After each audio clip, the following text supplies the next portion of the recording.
नमस्कार, ये आकाशवाणी शिमला है। अब आप राकेश शर्मा से प्रादेशिक समाचार सुनिए। प्रधानमंत्री नरेंद्र मोदी आज रात 8 बजे देश को संबोधित करेंगे। ऑपरेशन सिंदूर के बाद प्रधानमंत्री का देशवासियों के नाम ये पहला संबोधन होगा। इस बीच प्रधानमंत्री ने आज नई दिल्ली में अपने आवास पर एक उच्च स्तरीय बैठक की अध्यक्षता की। बैठक में रक्षा मंत्री राजनाथ सिंह, विदेश मंत्री एस जयशंकर, राष्ट्रीय सुरक्षा सलाहकार अजीत डोभाल, प्रमुख रक्षा अध्यक्ष अनिल चौहान, तीनों सशस्त्र सेनाओं के प्रमुख और अन्य वरिष्ठ अधिकारी मौजूद रहे। बैठक में ऑपरेशन सिंदूर सहित अन्य मुद्दों पर चर्चा की गई। भारत के एयर डिफेंस सिस्टम ने पाकिस्तान के ड्रोन, लड़ाकू विमान और मिसाइलों को पूरी तरह नाकाम किया है। सैन्य संचालन महानिदेशक लेफ्टिनेंट जनरल राजीव घई ने आज नई दिल्ली में एक पत्रकार वार्ता में बताया कि पाकिस्तान के पास भारत की हवाई रक्षा को भेदने का कोई मौका नहीं था और भारतीय सशस्त्र बल इसके लिए पूरी तरह तैयार थे। राजीव घई ने कहा कि भारत की मल्टीलेयर काउंटर ड्रोन और एयर डिफेंस ग्रिड ने पाकिस्तान की हर कोशिश को पूरी तरह नाकाम किया। अगर आप सारे सिस्टम्स को पार कर भी गए तो आपको फिर भी एयरफील्ड या लॉजिस्टिक इंस्टॉलेशन या जो भी चीज को आप टारगेट कर रहे हैं उसमें पहुंचने से पहले कोई ना कोई इस लेयर्ड ग्रिड का सिस्टम जरूर गिरा देगा।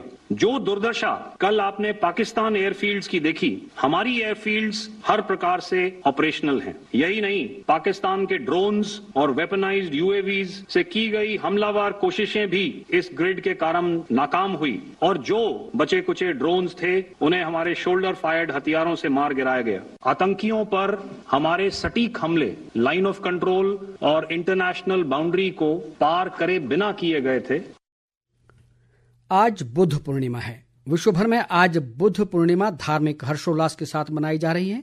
आज ही के दिन महात्मा बुद्ध ने बोध गया में महाबोधि वृक्ष के नीचे महानिर्वाण प्राप्त किया था। राष्ट्रपति द्रौपदी मुर्मू और उपराष्ट्रपति जगदीप धनखड़ ने बुद्ध पूर्णिमा की देशवासियों को शुभकामनाएं दी हैं।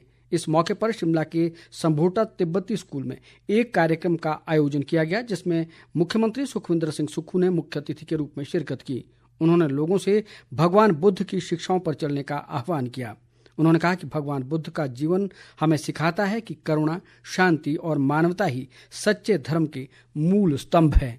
आज के ही दिन भगवान बुद्ध का जन्म हुआ था। उन्हें ज्ञान की प्राप्ति हुई थी और इसी दिन उन्होंने महापरिनिर्वाण भी प्राप्त किया था। एक ही दिन में ये 3 महान घटनाएं इस दिन को बेहद पवित्र और महत्वपूर्ण बनाती है। भगवान बुद्ध का जीवन हमें यह सिखाता है कि करुणा, शांति और मानवता ही सच्चे धर्म के मूल स्तंभ है। आज अंतर्राष्ट्रीय नर्स दिवस है। यह दिवस आधुनिक नर्सिंग की जनक फ्लोरेंस नाइटिंगेल के जन्म के उपलक्ष्य में मनाया जाता है। अंतर्राष्ट्रीय नर्स परिषद हर वर्ष इस महत्वपूर्ण दिवस को मनाता है। इस वर्ष का विषय है हमारी नर्सें, हमारा भविष्य, नर्सों की देखभाल, अर्थव्यवस्था का सशक्तिकरण। केंद्रीय स्वास्थ्य मंत्री जगत प्रकाश नड्डा ने कहा है कि नर्सों का कल्याण सीधे तौर पर देश की स्वास्थ्य प्रणाली की मजबूती और राष्ट्रीय विकास से जुड़ा है। उन्होंने नर्सों की करुणा, शक्ति और प्रतिबद्धता की सराहना की है। विपक्ष के नेता जयराम ठाकुर ने सिंचाई के बिजली बिलों में बढ़ोतरी पर राज्य सरकार की आलोचना की है। शिमला से जारी एक बयान में उन्होंने कहा कि खेतों की सिंचाई के लिए 500 यूनिट बिजली खर्च करने पर पहले किसानों का 300 रुपये का बिजली का बिल आता था, लेकिन अब ये 2800 रुपये के लगभग आ रहा है। जयराम ठाकुर ने कहा कि राज्य सरकार अन्नदाताओं के साथ अन्याय कर रही है और किसानों के साथ इस तरह की मनमानी सही नहीं है। उन्होंने कहा कि राज्य सरकार को इस ओर ध्यान देना चाहिए ताकि किसानों को राहत पहुंचाई जा सके। भारत और पाकिस्तान के बीच संघर्ष विराम के बाद नागर विमान परिचालन के लिए अस्थायी रूप से बंद किए गए 32 हवाई अड्डों को अब तत्काल प्रभाव से खोल दिया गया है। इससे पहले इन 32 हवाई अड्डों को इस महीने की 15 तारीख तक नागर विमान परिचालन के लिए बंद रखा गया था। भारतीय विमानपत्तन प्राधिकरण ने एक बयान में यात्रियों को सलाह दी है कि वे सीधे एयरलाइनों से उड़ान की स्थिति की जांच करें और नियमित अपडेट के लिए एयरलाइनों की वेबसाइट पर नजर रखें।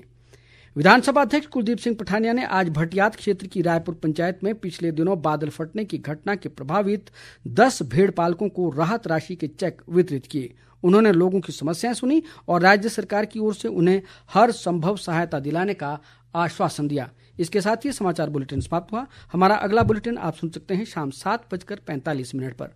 नमस्कार।